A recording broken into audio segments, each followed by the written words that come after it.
नमस्कार। आज हम कक्षा 12वीं की पुस्तक स्वतंत्र भारत में राजनीति के अध्याय 7 की क्षेत्रीय आकांक्षाओं की चर्चा करेंगे। आज के पाठ के अंत में हम जान पाएंगे जम्मू कश्मीर के बारे में, पंजाब, पूर्व उत्तर भारत, द्रविड़ आंदोलन, सिक्किम का विलय, गोवा की मुक्ति तथा लोकतांत्रिक बातचीत के बारे में। आज की चर्चा के अंत में हम जान पाएंगे जम्मू कश्मीर और पंजाब के बारे में। इस वीडियो में क्षेत्रीय आकांक्षाएं, जम्मू कश्मीर, पंजाब, पूर्वोत्तर भारत के बारे में हम चर्चा करेंगे। दूसरी वीडियो में द्रविड़ आंदोलन, सिक्किम का विलय, गोवा मुक्ति, लोकतांत्रिक बात और आजादी के बाद से अब तक उभरी क्षेत्रीय आकांक्षाओं से सबक पर बातचीत होगी।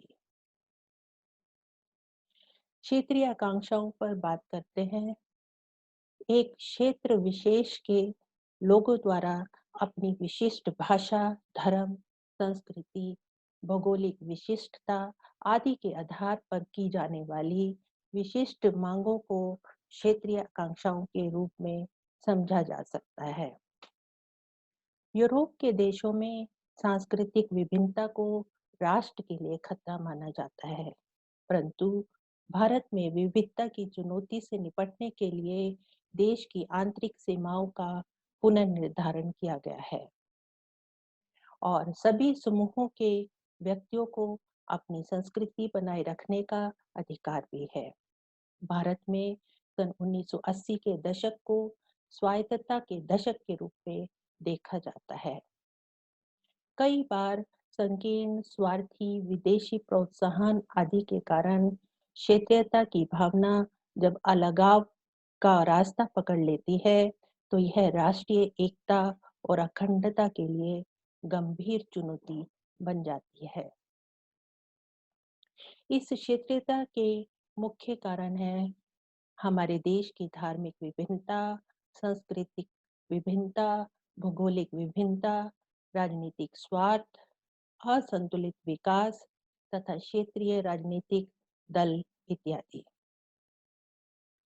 अब पहले बिंदु पर बात करते हैं जम्मू कश्मीर तथा स्वतंत्रता से पूर्व जम्मू कश्मीर की स्थिति क्या थी। इस क्षेत्र में 3 राजनीतिक एवं सामाजिक क्षेत्र शामिल हैं, जो है जम्मू, कश्मीर और लद्दाख। कश्मीर का एक भाग अभी भी पाकिस्तान के कब्जे में है और पाकिस्तान की ने कश्मीर का कुछ भाग अवैध रूप से चीन को हस्तांतरित भी कर दिया है। स्वतंत्रता से पूर्व जम्मू कश्मीर में राजतंत्रीय शासन व्यवस्था थी। यहाँ के राजा हरि सिंह ने इसको अलग स्वतंत्र देश घोषित किया था, परंतु पाकिस्तानी कबाइलों की घुसपैठ के कारण राजा ने भारत सरकार से सैनिक सहायता मांगी और बदले में कश्मीर के भारत में विलय करने के लिए विलय पत्र पर हस्ताक्षर किए और भारत ने संविधान के अनुच्छेद 370 के अंतर्गत जम्मू कश्मीर को विशेष राज्य का दर्जा प्रदान किया। पाकिस्तान का भारत के प्रति व्यवहार क्या रहा? पाकिस्तान के अलगाववादियों के उग्रवादी व्यवहार की 3 मुख्य धाराएं हैं। पहला, कश्मीर को अलग राष्ट्र बनाया जाए। दूसरा, कश्मीर का पाकिस्तान में विलय किया जाए। तीसरा, कश्मीर भारत का ही भाग रहे, परंतु इसे और आर्थिक अधिक स्वायत्तता दी जाए। कश्मीर मुद्दा, उस पर हम बातचीत करते हैं। भारत के संघ के साथ अपने एकीकरण के बाद कश्मीर आजादी के बाद के भारत के ज्वलंत मुद्दों में से एक बना हुआ है। यह समस्या तब और जटिल हो गई जब इसे अनुच्छेद 370 और अनुच्छेद 35A के माध्यम से संविधान में एक विशेष दर्जा दिया गया।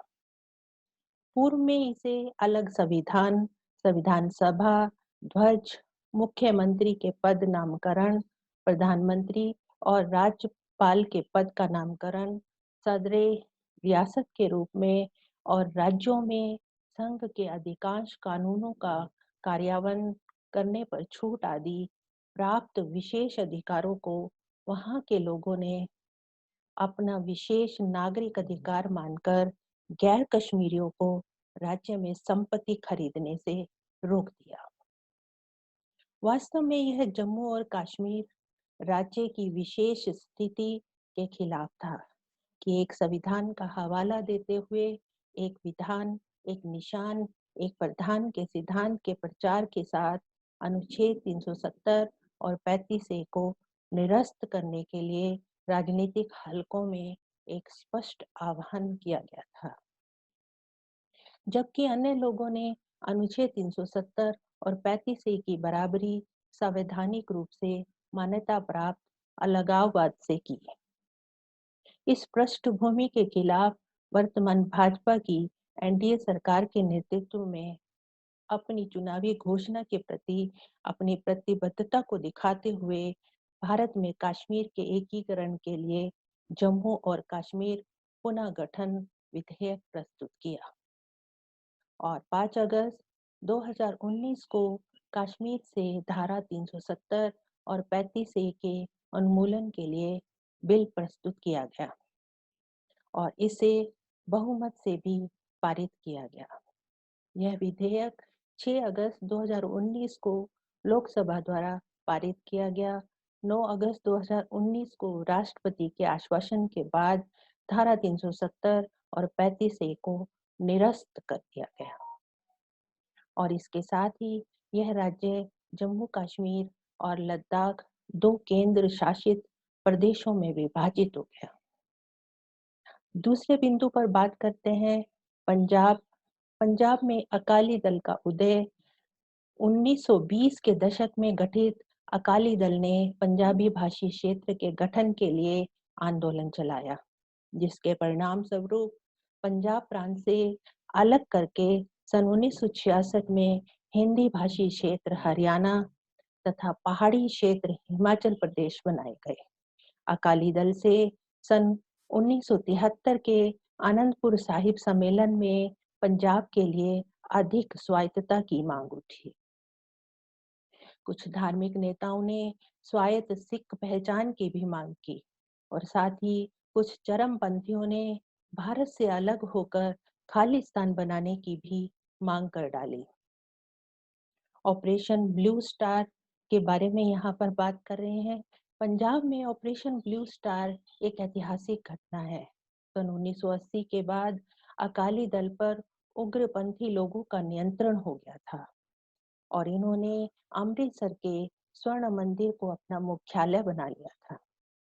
जून 1984 में सरकार ने उग्रवादियों को स्वर्ण मंदिर से निकालने के लिए सैन्य कार्रवाई ऑपरेशन ब्लू स्टार को अंजाम दिया। इस सैन्य कार्रवाई को सिखों ने अपने धर्म और विश्वास में हमला माना, जिसका बदला लेने के लिए 31 अक्टूबर 1984 को इंदिरा गांधी की हत्या कर दी गई। परिणाम स्वरूप उत्तर भारत में सिखों के विरुद्ध हिंसा भड़क उठी। पंजाब समझौता जुलाई 1985 में अकाली दल के अध्यक्ष हरचंद सिंह लोंगोवाल व राजीव गांधी के बीच पंजाब समझौते से पंजाब में शांति स्थापना के प्रयास शुरू हुए।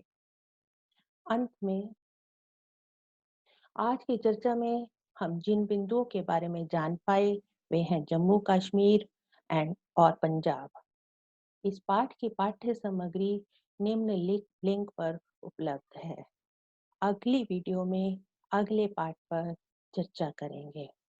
Thank you for your kind attention.